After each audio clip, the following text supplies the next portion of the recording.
Kementerian Keuangan menegaskan untuk tidak menyelenggarakan kembali program pengampunan pajak atau tax amnesty. Meski demikian, Kemenkeu masih akan tetap memantau kewajiban repatriasi aset luar negeri yang menjadi janji peserta dari tax amnesty.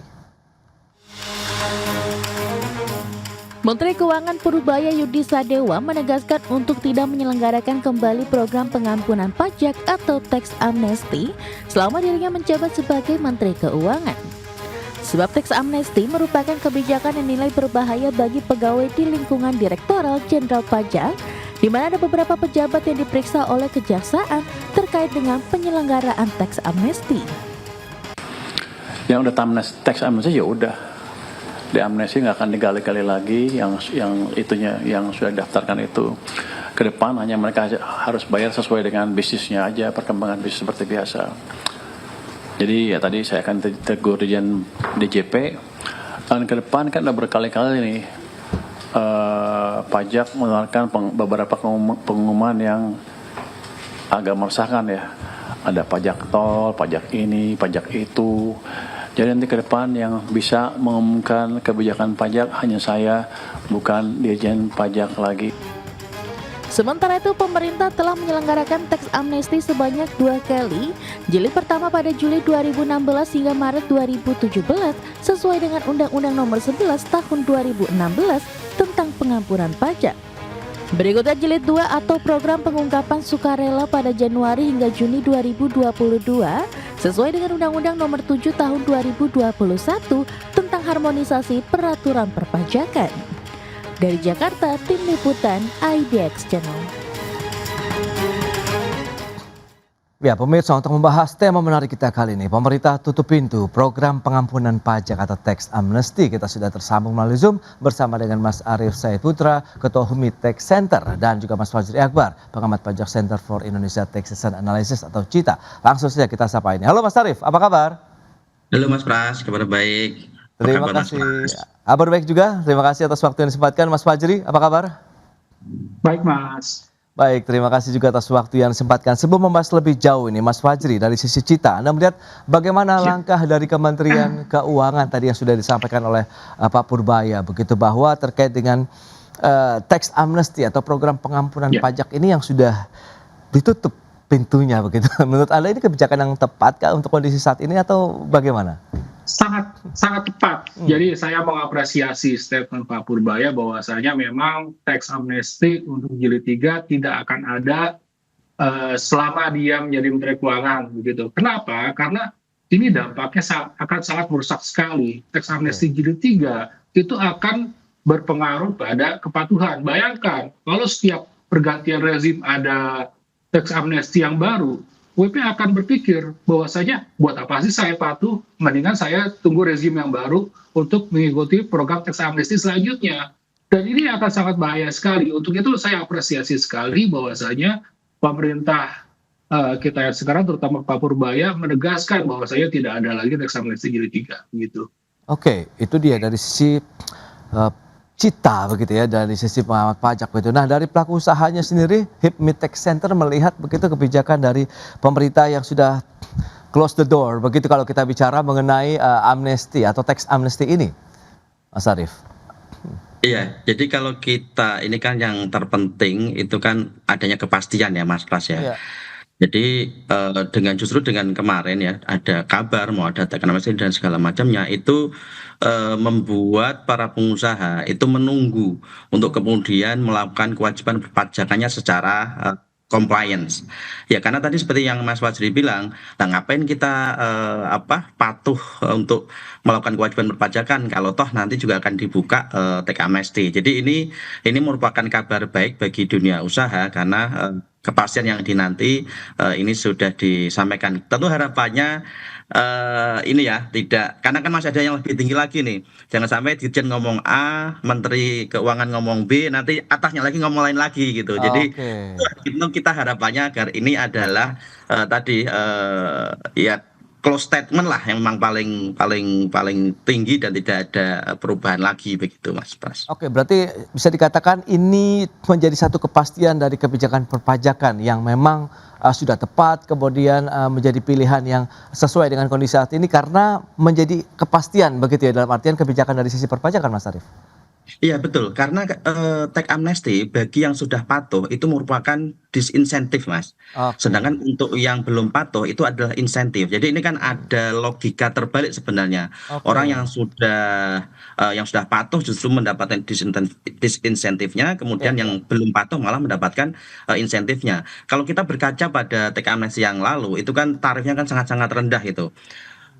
Mulai dari sekitar 2%, kemudian sampai terakhir di 6% dan seterusnya. Nah, padahal tarif normalnya itu bisa sampai 30%, untuk aturan yang terbaru malah bisa sampai 35%. Nah, tentu kalau ada harapan-harapan tax amnesty, walaupun belum tahu ya nanti apakah seperti apa kemarin yang disampaikan itu, apakah tarifnya akan sama dengan tax amnesty yang dulu atau tidak dan segala macamnya. Tapi kan tentu harapan-harapan adanya insentif untuk yang tidak patuh ini menjadi tidak sehat dalam iklim perpajakan kita, Mas Pras. Oke, nah dari Cita sendiri seberapa efektifnya kalau kita lihat dan mungkin review kalau misalnya Mas Arief tadi ini menjadi satu angin segar bagi mereka yang sudah taat pajak begitu yang sudah patuh. Nah, Pak Fajri melihat seberapa efektif berarti program pengampunan pajak selama ini begitu dalam meningkatkan penerimaan negara juga. Bisa kita lihat dari data deklarasi harta PH 2016-2017 maupun program PPS tahun 2022 lalu. Kalau kita lihat data, program TA itu mampu mendeklarasikan harta sebesar 4.813 triliun, sedangkan program PPS sebesar 594,82 triliun. Jadi kalau dibilang efektif ya efektif. Oke. Cuma memang dari TA ke PPS itu menurun dan PR-nya lagi adalah program ini memang secara deklarasi harta itu luar biasa, tapi tidak mampu mengerek tax ratio kita. Nah itu yang menjadi PR sebetulnya. Padahal kan tujuan dahulu adalah adanya deklarasi harta, kemudian dari deklarasi tersebut tax ratio kita meningkat. Nah, tapi kenyataannya tax ratio kita kan dapat kita tahu bahwasanya sedari tahun 2015 sampai sekarang itu terus menurun begitu. Oke, ini menarik ya, justru dengan adanya kebijakan tax amnesty ini tax rasionya ya biasa-biasa aja begitu. Nanti kita lihat apakah dengan akhirnya tidak ada lagi program pengampunan pajak ini justru mereka akan lebih bersemangat lagi dalam artian karena memang tadi ada mungkin perhatian, ada fokus juga begitu yang diberikan oleh pemerintah, bahkan mungkin insentif bagi mereka yang patuh. Kita bahas lebih jauh nanti di segmen berikutnya. Mas Arief, Mas Fajri, kita akan jeda dulu sebentar dan pemirsa tetaplah bersama kami. Ya pemirsa, Menteri Keuangan Purbaya Yudi Sadewa memastikan pemerintah tidak akan memeriksa ulang harta yang telah diungkapkan wajib pajak dalam program pengungkapan sukarela. Dan penegasan ini demi memberikan kepastian hukum bagi wajib pajak dan iklim usaha. Menteri Keuangan Purbaya Yudi Sadewa dalam konferensi pers memastikan pemerintah tidak akan memeriksa ulang harta yang telah diungkapkan wajib pajak dalam program pengungkapan sukarela atau tax amnesty jilid 2. Purbaya menegaskan peserta tax amnesty cukup melanjutkan kewajiban perpajakan sesuai komitmen awal mereka, diantaranya seperti menginvestasikan harta ke SBN atau program hilirisasi hingga tahun 2027. Purbaya juga meminta wajib pajak tidak menafsirkan pemerintahan secara berlebihan dan tetap menjalankan kewajiban perpajakan sebagaimana mestinya. Untuk itu pemerintah memastikan akan menjaga kepastian hukum dan kepercayaan wajib pajak terhadap sistem perpajakan nasional. Purbaya menyatakan juga akan menegur Direktur Jenderal Pajak agar berhati-hati dalam menyampaikan informasi kepada publik demi menjaga iklim usaha yang kondusif. Yang paling yang dikejar adalah kan waktu itu ada komitmennya dipenuhi apa enggak itu ya Pak ya. Selain itu tidak akan dikejar lagi. Kan kalau itu kan seperti jebakan. Anda masuk masjid deklar habis itu kita kejar mana yang kurang mana yang ini. Kalau gitu kredibilitas pemerintah akan hilang karena ke depan kebijakan serupa pasti nggak akan jalan. Dan kita seperti berburu di kebun binatang, kita akan perluas tax base, bukan itu caranya meningkatkan pendapatan pajak. Purbaya juga menegaskan kedepannya pengumuman kebijakan perpajakan hanya disampaikan langsung oleh Menteri Keuangan guna menghindari kesimpang siuran informasi. Adapun Direktorat Jenderal Pajak berperan sebagai pelaksana kebijakan, sementara keputusan strategis tetap berada di tangan Menteri Keuangan. Dari Jakarta, Raharjo Patmo, IDX Channel. Baik, pemirsa, kita akan lanjutkan kembali perbincangan bersama dengan Mas Arief Said Putra, Ketua HIPMI Tax Center, dan juga Mas Fajri Akbar, pengamat pajak dari Cita. Nah, bicara mengenai informasi yang baru saja kita sampaikan begitu ya, dari Mas Fajri. Lantas, apakah memang penghentian program ini menjadi sinyal juga nih, pemerintah akhirnya fokus pada penegakan hukum, pengawasan wajib pajak begitu dibandingkan memberikan insentif berupa pengampunan pajak begitu, Mas Fajri? Ya, sebetulnya pengampunan pajak bukanlah sebuah opsi, dan berburu kebun binatang dalam kutip pengawasan gitu ya juga bukan opsi sebetulnya. Ada opsi lain yang bahkan sebetulnya itu menjadi janji pemerintah Prabowo, yaitu adalah dengan menggali pajak dari sektor informal atau shadow economy. Itu yang bisa digali oleh pemerintah. Kalau pajak dari shadow economy itu digali, maka basis perpajakan akan lebih luas, dan itu akan lebih sejalan dengan program pemerintah untuk mendukung pertumbuhan ekonomi 6% atau bahkan 8% gitu. Karena kalau basis pajaknya itu narrow, kita naikkan target penerimaan, itu akan mengganggu perekonomian begitu.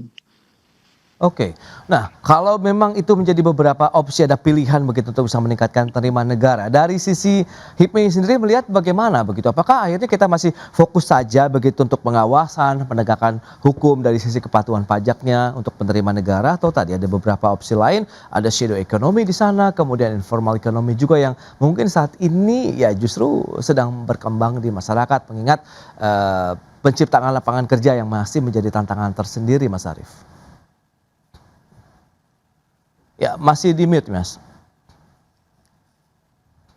Baik, ada beberapa strategi saya kira Mas Pras untuk bagaimana meningkatkan penerimaan negara kita. Oke. Tadi sudah disebutkan oleh Pak Purbaya ya, salah satunya yang memang menurut saya itu menjadi poin penting, yaitu bagaimana memperluas basis pajak kita. Apa yang dilakukan dengan atau melalui Kortek ini tentu harapan kita bisa menjadi salah satu tool untuk bagaimana membangun integrasi data, kemudian juga memperbesar basis data kita. Kalau kita lihat dalam tataran idealnya, itu seharusnya Kortek itu menghubungkan, mengintegrasikan lebih dari 80 entitas, instansi, untuk kemudian datanya bisa terintegrasi, dilihat langsung melalui Kortek sistem ini. Jadi tentu harapan kita yang pertama itu. Kemudian yang kedua adalah bagaimana tadi yang disampaikan oleh Mas Fadli juga adalah meningkatkan kepatuhan sektor informal dan juga ekonomi digital. Ini memang menjadi penting karena sama-sama kita tahu bahwa sektor informal kita itu masih luar biasa besar potensinya, dan sejauh ini masih menjadi tulang punggung perekonomian kita. Namun karena dia berada di sektor informal, memang cenderung belum tergali potensi perpajakannya. Kemudian juga bagaimana pengawasan transaksi lintas negara, ini juga menjadi penting, Mas Pras, penguatan untuk pengawasan, karena ini sama-sama kita tahu ekspor bocor seperti apa datanya, kemudian impor juga kita sama-sama tahu. Nah, ini menjadi penting agar apa barang keluar, barang masuk ini semua terrekod dengan betul, dan juga ada aspek perpajakan yang menjadi dampaknya begitu. Kemudian juga adalah layanan kualitas perpajakan, Mas Pras. Ini saya kira kalau kita bicara UMKM itu kan perlu mendapatkan pelayanan yang ekstra, dan juga tentu bagaimana mensimplifikasi sistem perpajakan kita. Oke. Kalau ribet-ribet, UMKM ini malas juga akhirnya untuk bagaimana kemudian menjadi patuh. Padahal kita sama-sama tahu bahwa size untuk UMKM kita itu masih sangat besar, masih di angka 90-an% saya kira. Jadi ini menjadi penting dan menopang PDB kita sekitar 60-an%. Nah, ini banyak yang belum bisa tergali perpajakannya, sehingga ini menjadi penting agar sektor-sektor UMKM ini menjadi lebih aware untuk bisa melakukan kewajiban perpajakannya. Oke, nah Mas Arief, lantas kalau kita bicara penghentian program pengampunan pajak ini akankah berdampak terhadap dunia usaha, terutama tadi kalau bicara UMKM, kemudian bagi pelaku usaha yang belum memanfaatkan program tax amnesty?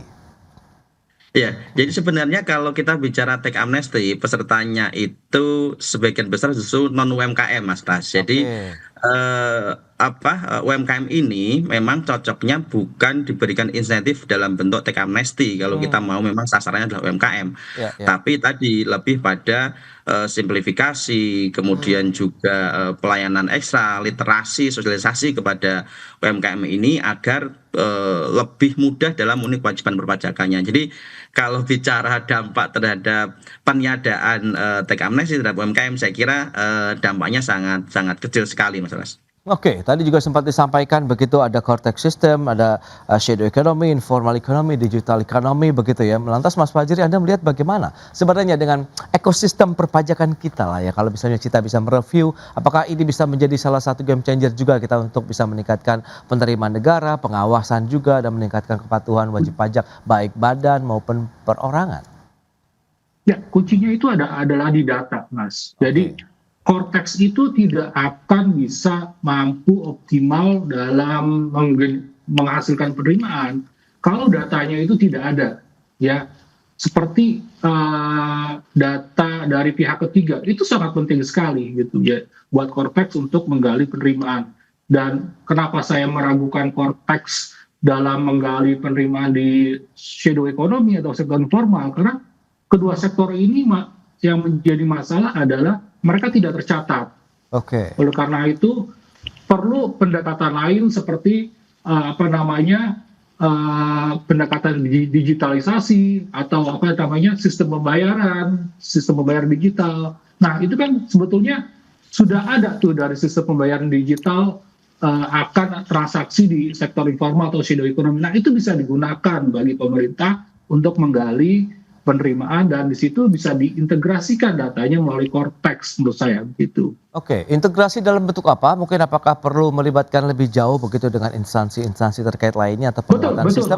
Nah, tapi tahan dulu jawabannya, kita akan jeda dulu sebentar Mas Fadli, kita akan lanjutkan nanti di segmen berikutnya Mas Arief, kita akan jeda. Dan pemirsa, kami akan segera kembali usai pariwara berikut ini. Ya, Anda masih menyaksikan Market Review dan akan kita lanjutkan kembali perbincangan bersama dengan Mas Fajri Akbar dari Cita, kemudian juga Mas Arief Said Putra dari HIPMI Tax Center. Nah menarik, sempat tertunda Mas Fajri kalau kita bicara mengenai ekosistem, semangat sekali. Nah apa yang perlu kita benahi begitu kalau memang ekosistem ini kemudian core tax system benar-benar bisa menjadi game changer untuk penerimaan negara, di satu sisi data masih menjadi permasalahan yang fundamental dan klasik begitu Mas Fajri. Ya, masih di mute. Memang ya silakan sudah. Memang kuncinya itu di data. Memang secara aturan itu sudah ada peraturan bahwasanya pihak ketiga seperti kementerian itu harus menyerahkan data ke DJP. Cuma praktiknya apakah terjadi demikian? Begitu. Ini yang masih menjadi masalah bagi DJP untuk menggali penerimaan. Oleh karena itu menurut saya perlu campur tangan Presiden untuk mengatasi masalah ego sektoral seperti ini, karena dalam praktiknya kementerian atau lembaga lain itu enggan untuk memberikan data ke DJP. Ini yang kemudian membuat DJP mau nggak mau terus berburu di kebun binatang gitu. Kuncinya seperti itu. Oke, nah dari pelaku usaha, Anda melihat bagaimana? Ini permasalahan data juga apakah hal yang sama dialami oleh teman-teman pelaku usaha kalau kita bicara mengenai upaya kita untuk meningkatkan kepatuhan pajak, sebenarnya kita ingin membayar pajak dengan patuh, tapi memang terkendala dengan sistemnya, atau bagaimana nih sebenarnya Mas Arief?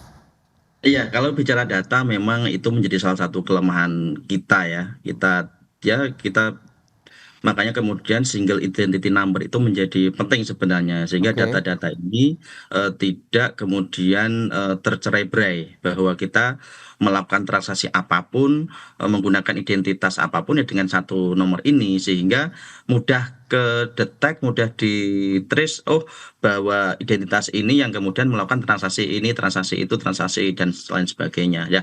Ini menjadi poin krusial memang kalau kita bicara tadi untuk memperbesar basis data kita Mas Pras. Nah, kalau kita bicara mengenai basis data, lantas bagaimana dengan teman-teman pelaku usaha begitu untuk ikut juga berkontribusi membenahi ini data-data ataupun masukan-masukan data yang mungkin sudah dimutakhirkan atau bagaimana sih dengan pelaku usaha sendiri begitu? Ya, kalau kami kan dari sisi ketika melakukan input pelaporan PPN itu kan Ya, kita sebenarnya sudah memasukkan data transaksi kita dari pembelian bahan baku dan segala macamnya. oke. Nah, tapi memang kalau kita tadi untuk biar lebih memperluas basis data kita lagi itu ketika kita bertransaksi threshold PPN kita, Mas Pras. Jadi ketika kita bertransaksi dengan non PKP itu kan kemudian itu menjadi putus untuk data keberlanjutannya. Nah, threshold untuk masuk ke dalam sistem PPN karena kita harus akui ya bahwa sistem di perpajakan kita yang sudah relatif mature itu ya sistem PPN kita. Nah, Oke. bagaimana kemudian menurut para pelaku usaha ini eh, diupayakan threshold untuk masuk ke sistem PPN ini diturunkan, tapi memang harus ada perbedaan tarif. Jangan kemudian ketika masuk kemudian otomatis tarifnya segitu semua. Jadi ini hanya untuk bagaimana masuk ke dalam sistem dulu saja. Oke. Tapi tetap ada insentif untuk tarif tadi PPE-nya sehingga tadi upaya untuk memperbesar basis datanya itu bisa relatif terbantu dari sisi pelaku usaha gitu Mas Bras. Tapi akan menjadi daya tarik tersendiri tidak bagi wajib pajak badan maupun perorangan kalau memang PPN yang dijadikan mungkin nanti langkah awal begitu untuk bisa melakukan pemutakhiran data dalam sistemnya, Mas Arief? Bagi wajib pajak patuh itu PPN itu sebenarnya kan tanggung renteng ya Mas Pras ya. Jadi Oke. bukan menjadi beban sebenarnya untuk wajib pajak patuh sekali lagi. Ya, ya. Tapi kalau untuk wajib pajak yang belum patuh, yang seringkali menghitung PPN sebagai beban dalam perhitungan bisnisnya ya, tentu itu akan menjadi kontraproduktif ya Mas Pras. Tapi kalau yang sudah memperhitungkan aspek-aspek PPN dalam keuntungan dalam Ya. usaha, dalam kompensasi segala macam lah itu akan menjadi insentif sebenarnya ketika semakin banyak sektor yang bisa masuk ke dalam sistem perpajakan kita. Oke, nah dari Cita sendiri rekomendasi apa yang bisa diberikan? Mengingat ini sudah tutup pintu untuk pengampunan pajak. Berarti kan kita tinggal fokus saja nih untuk meningkatkan lagi wajib pajak, kepatuhan begitu dan pengawasan. Ya kemudian mungkin punish and rewardment juga begitu yang diberikan Mas Fajri. Ya, tadi saya ingin menambahkan, Ya, memang di luar negeri ada sistem seperti itu. Kita pernah buat studinya tahun 2022, namanya Simplified Regime. oke. Jadi untuk pelaku usaha UMKM di bawah 4,8 itu diberikan sebuah rejim perpajakan yang lebih mudah. Ya, dan tarifnya itu jauh lebih rendah dibandingkan tarif yang berlaku secara normal begitu. Namun memang kalau kita berbicara PPN secara politis itu sangat sensitif begitu ya di masyarakat ya kalau misalkan kemudian pemerintah ingin mengejar PPN dari UMKM itu menjadi tantangan politik yang begitu besar menurut saya gitu.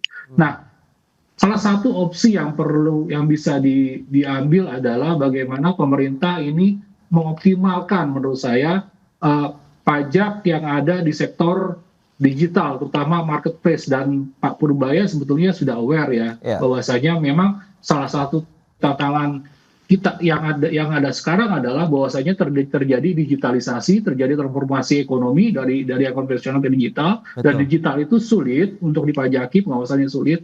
Untuk itu perlu solusi entah itu datanya diberikan dari pelaku usaha ataupun dengan mekanisme lain seperti pemungutan oleh pihak ketiga. Itu bisa dilakukan oleh pemerintah. Oke, oke. Nah, harapan dari pelaku usaha sendiri, Mas Arief, bagaimana sih kalau kita bicara mengenai perpajakan, kemudian bahwa ini bisa meningkatkan, karena kita tahu kontribusi terbesar dari perekonomian kita kan memang dari perpajakan lah, dari sisi penerimaan negara begitu. Anda melihat bagaimana begitu dari pelaku usaha sehingga benar-benar oke lah tax amnesty sudah tidak ada, tapi kita bisa meningkatkan kepatuhan dari kondisi yang ada dengan kebijakan-kebijakan yang ada saat ini dan juga rasio perpajakan kita juga semakin membaik ke depannya. Iya, Mas Pras. Jadi tadi yang pertama adalah bagaimana kepastian dibangun, Oke. kepastian regulasi, kepastian hukum, kemudian juga adalah bagaimana menyederhanakan sistem perpajakan kita, sehingga kita untuk patuh saja itu tidak perlu kos yang besar, begitu, Mas Pras. Nah, ini juga menjadi kunci bagaimana wajib pajak bisa lebih eh, patuh begitu. Dan kemudian adalah ketika basis pajaknya sudah semakin besar, saya kira tarif itu bisa diminimalisir sebenarnya. Karena kan kalau kita bicara misalkan 10 orang yang beriuran tentu berbeda ketika 100 orang yang beriuran begitu.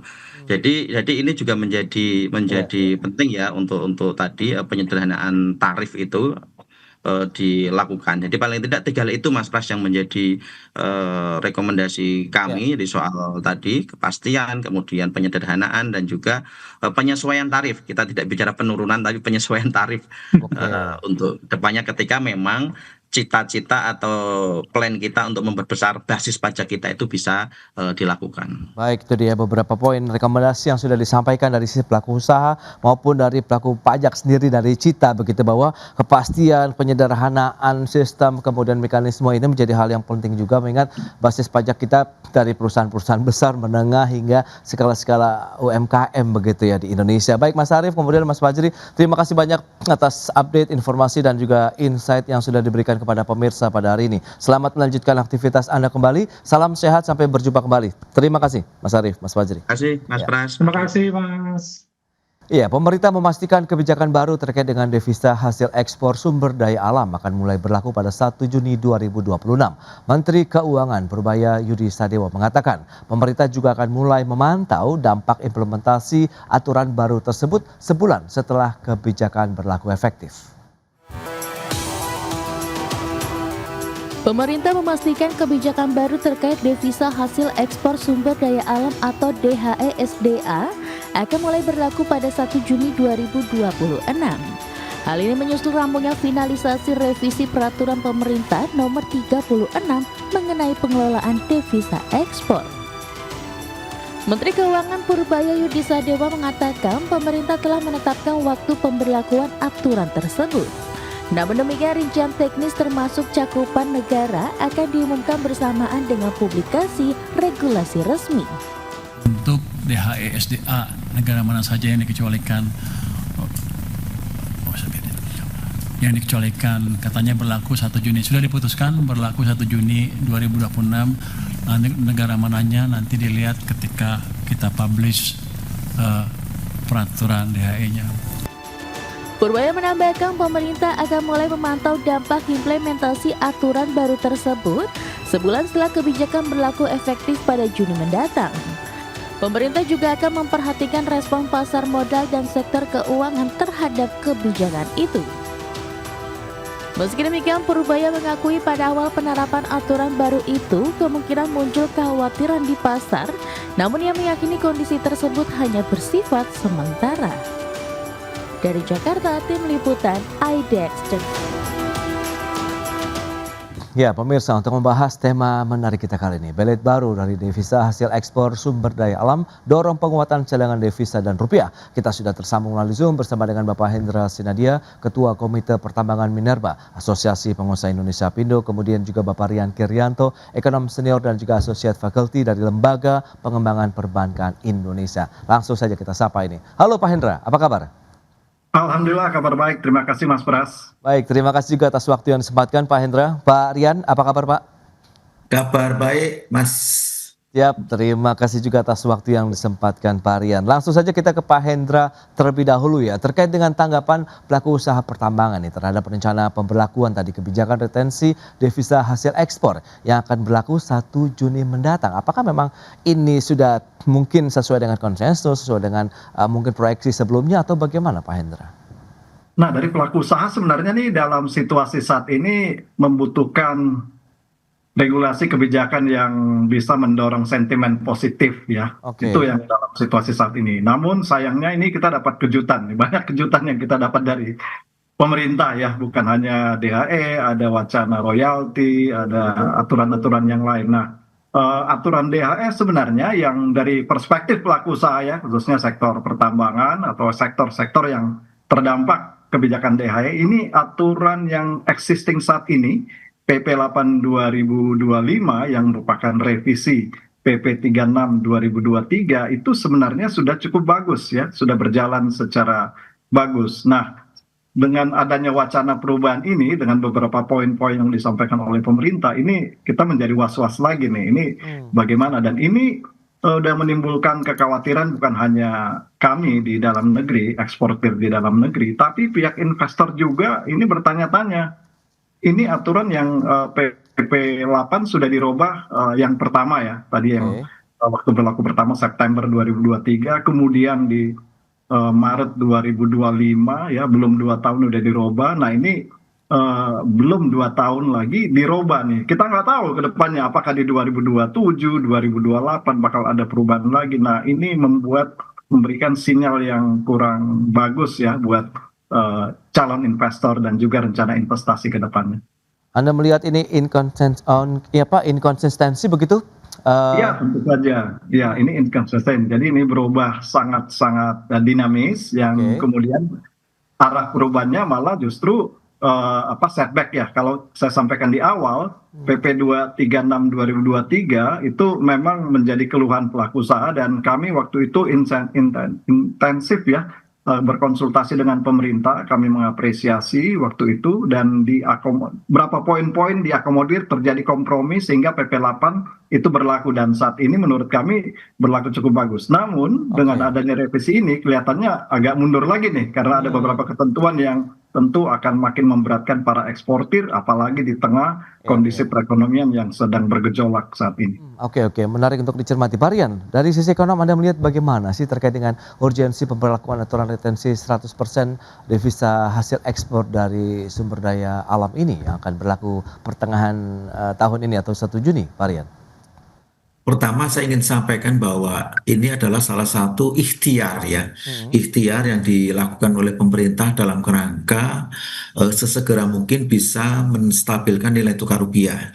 Pada saat kita siaran hari ini rupiah sudah mendekati 17.500 per US dollar. Nah, kemudian tadi sampaikan Pak Indra betul, sesungguhnya kalau kita flashback sebentar historical ke belakang, dulu memang penetapan kebijakan BLI mengenai devisa hasil ekspor itu kan berjenjang ya. Dari awalnya 30%, kemudian naik sebentar dan memang suddenly sekarang udah full cover menjadi 100% dan harus ditempatkan di bank-bank milik pemerintah atau himbara gitu. Dan itu efektif berlaku 1 Juni. Nah, yang jadi concern adalah tentu niatnya baik. Cuman niat baik itu kan harus melalui, kalau bahasa saya, governancy. Governancy itu adalah rule making rule.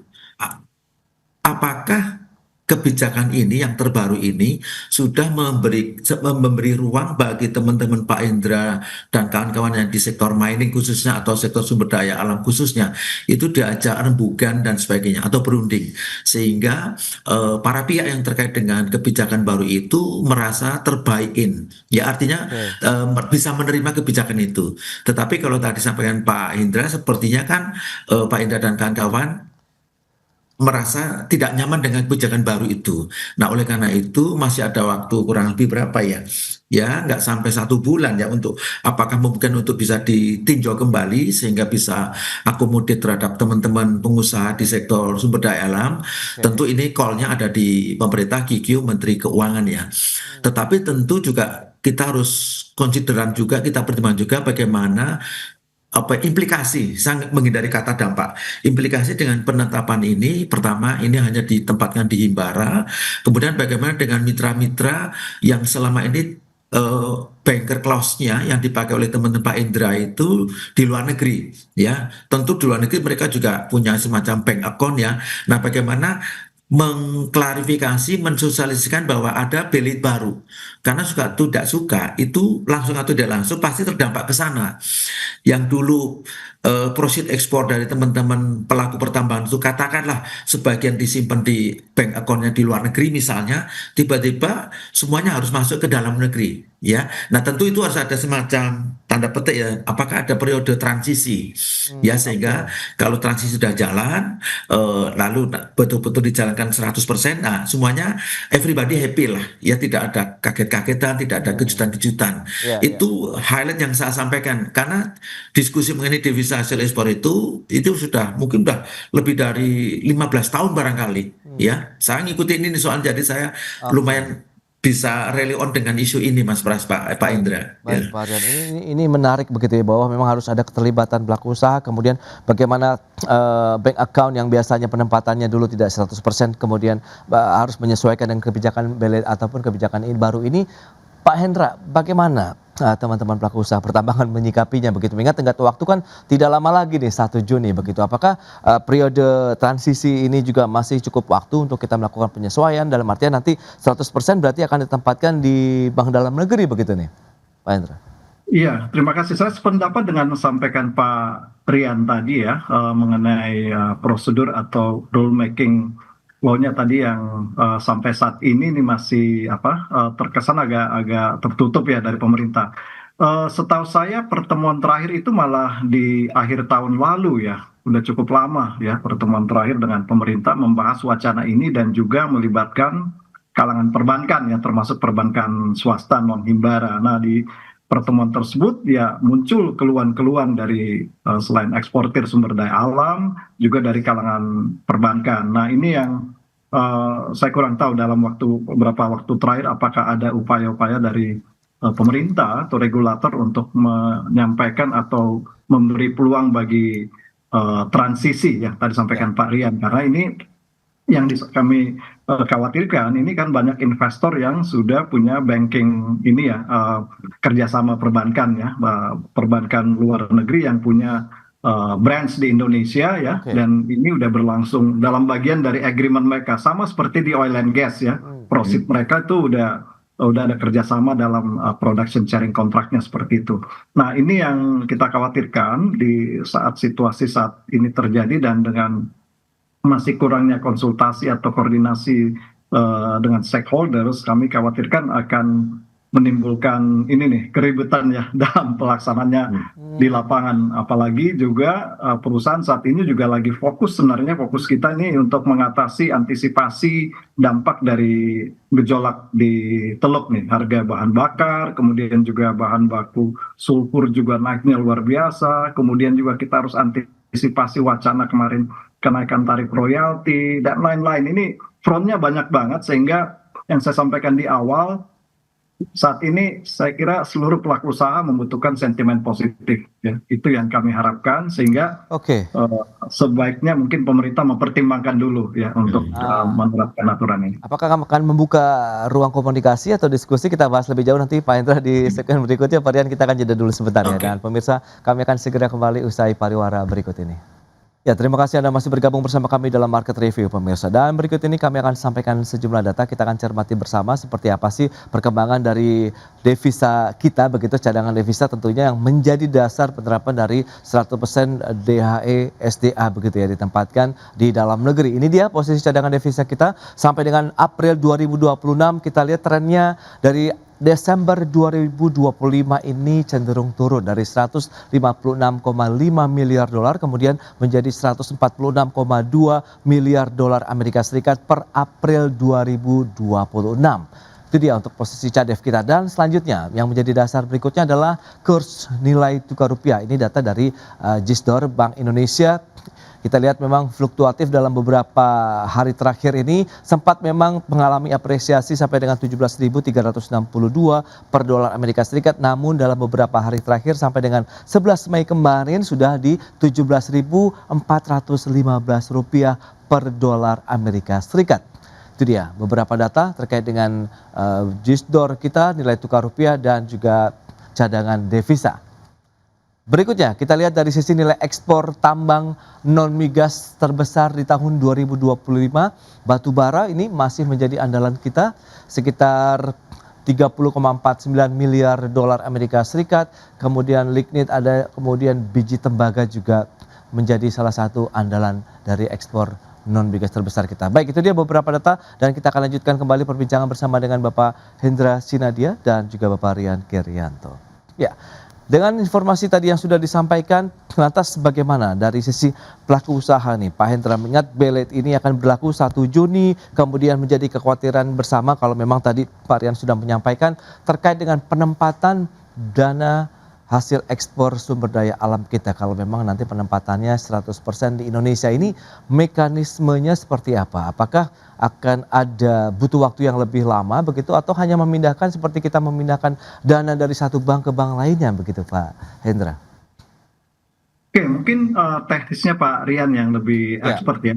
Kalau kami dari concern dalam artian bagaimana kami mengelola cash flow ya, yang semakin sulit. Cash is king, sementara cashnya dibelenggu gitu ya. Yang ini kira-kira yang yang akan terjadi nantinya. Yang menjadi kekhawatiran kita tadi saya sampaikan, ini banyak sekali front yang perusahaan lagi antisipasi. Bagi sebagian perusahaan yang terdampak ya, khususnya perusahaan-perusahaan yang produksinya, kuota produksinya dipotong secara signifikan, ini akan menjadi menambah lagi, sudah jatuh ketimpa tangga lagi ya. Ada perusahaan yang dipotong 30, 40, 50% kuota produksinya, padahal mereka merencanakan berdasarkan RKB sebelumnya 3 tahun ya. Kemudian dirubah tiba-tiba oleh pemerintah menjadi per tahun, dan juga produksinya dipotong secara signifikan. Ini tentu akan semakin menambah kesulitan. Alih-alih mereka memikirkan DHE, mereka harus survive untuk bisa melaksanakan kelanjutan operasinya month to month ya, bulan ke bulan di 2026. Nah, itu yang menjadi kekhawatiran. Kemudian bagaimana teknisnya, tentu saja ini akan menjadi beban administratif lagi nantinya ya. Dan mungkin yang perlu dipertimbangkan bagi pemerintah, tadi melihat data statistik yang disajikan oleh IDX Channel, ini menurut beberapa pengamat ekonom ya, dalam beberapa pertemuan sebelumnya, mereka tidak melihat ada korelasi langsung dari penerapan DHSDA ke penguatan cadangan devisa. Ya, ini yang menurut beberapa ekonom waktu itu.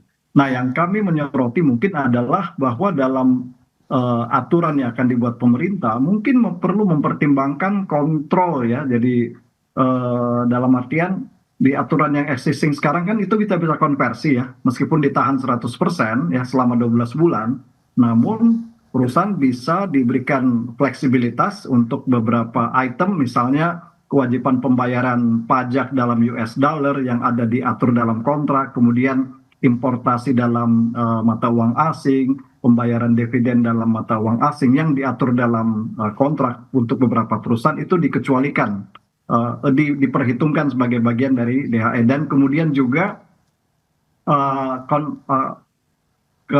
konversi ya, kita dari mata uang asing ke rupiah bisa dikonversi. Namun mungkin kita tidak nafikan juga ada dan juga pelaku usaha eksportir mungkin ya yang memanfaatkan celah ini. Nah, itu mungkin perlu ada kontrol dari pemerintah dalam artian apabila perusahaan telah melakukan konversi ke mata uang rupiah, mungkin kontrol untuk selanjutnya apakah akan dibelikan mata uang asing itu perlu dimonitor, sehingga perusahaan-perusahaan yang sudah taat ya selama ini sudah menaati aturan ini tidak dirugikan oleh segelintir oknum, sehingga aturannya dibuat semuanya one size fits for all. Nah, ini yang perlu dipertimbangkan, sehingga ini akan mengirim sinyal yang kurang bagus nih ke investor ya, baik existing investor atau potential investor, bahwa konsistensi ini terjadi di rejim devisa bebas Indonesia, apalagi undang investasi kan sebenarnya menjamin ya repatriasi itu. Baik Pak Hendra, ini penjelasan cukup komprehensif. Pak Rian, lantas sebenarnya seperti apa kalau kita bicara mengenai penempatan DHSDA begitu, yang tadinya mungkin sebagian bisa ditempatkan di luar negeri tapi kemudian akan ditarik seluruhnya di dalam negeri. Kalau kita coba tarik benang merahnya, akankah berkorelasi langsung, berdampak, atau Anda katakan berimplikasi langsung tidak sih terkait dengan devisa, dengan cadangan devisa kemudian nilai tukar rupiah sendiri, Pak Rian? Jadi tadi rutenya begini, Ya. kalau ada perusahaan tambang di Indonesia, bayarnya ada di luar negeri sana, dia pembayarnya pakai katakanlah foreign bank atau bank asing, misalnya di Singapura. Ya. Masuk itu proceed ekspor ke bank milik apa namanya pengusaha tambang di kita di Singapura. Nanti di situ transit.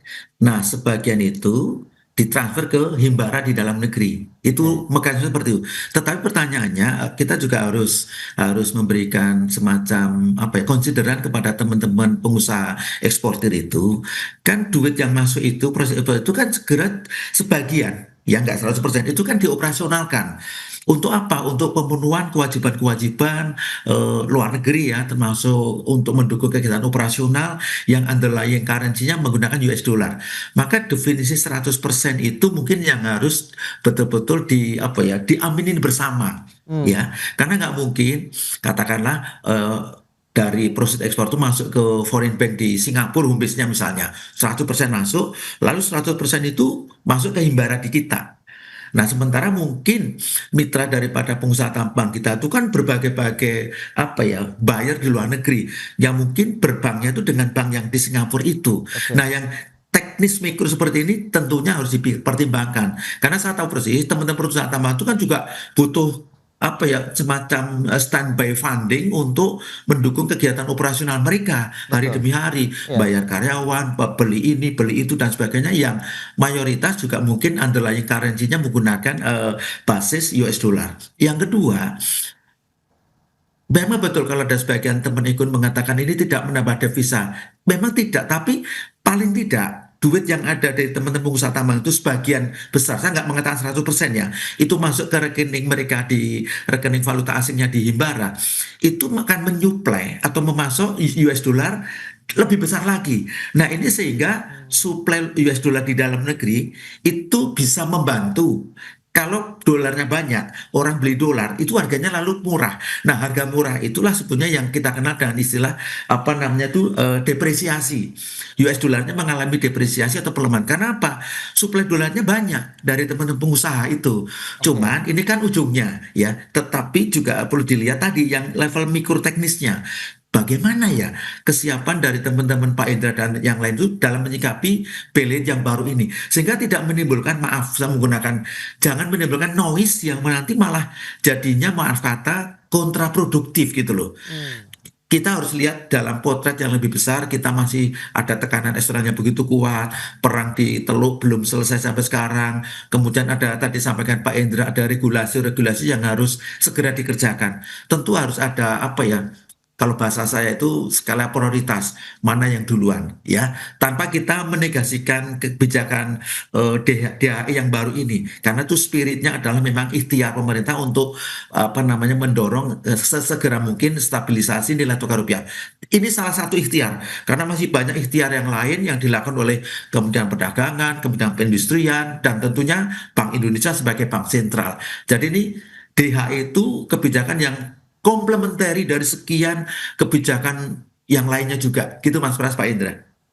Baik, itu dia ya beberapa poin yang sudah disampaikan bahwa memang ini adalah salah satu nampaknya amunisi begitu yang digunakan oleh pemerintah ya untuk bisa mengamankan cadangan devisa, meningkatkan likuiditas dolar Amerika Serikat di dalam negeri begitu sehingga tadi yang diharapkan Pak Rian begitu akan meningkatkan lagi nilai tukar rupiah kita begitu ya sehingga ini kita akan cermati bersama. Semoga nanti masih ada ruang untuk duduk bersama antara pelaku usaha pertambangan misalnya begitu dengan pemerintah untuk bisa bagaimana kebijakan ini bisa diterapkan dengan smooth begitu kalau memang disampaikan oleh Pak Rian sehingga nanti hasilnya akan memberikan satu hal yang positif juga ya bagi aktivitas mungkin kegiatan ekspor dari perusahaan-perusahaan teman-teman di pertambangan maupun juga nilai tukar rupiah kita begitu ke depannya. Baik, Pak Rian kemudian Pak Hendra terima kasih banyak atas informasi, update dan juga insight yang sudah diberikan kepada pemirsa pada hari ini. Selamat melanjutkan aktivitas Anda kembali. Salam sehat, sampai berjumpa kembali Pak Rian, Pak Hendra. Terima kasih. Terima kasih Pak Mas Pras, terima kasih Pak Indra. Baik pemirsa, 1 jam sudah saya menemani Anda dalam Market Review dan berbahari terus informasi Anda hanya di IDX Channel, your trustworthy and comprehensive investment reference. Karena urusan masa depan harus di depan, aku investor saham. Saya Prasetyo Wibowo beserta seluruh kerabat kerja yang bertugas pamit undur diri. Terima kasih dan sampai jumpa.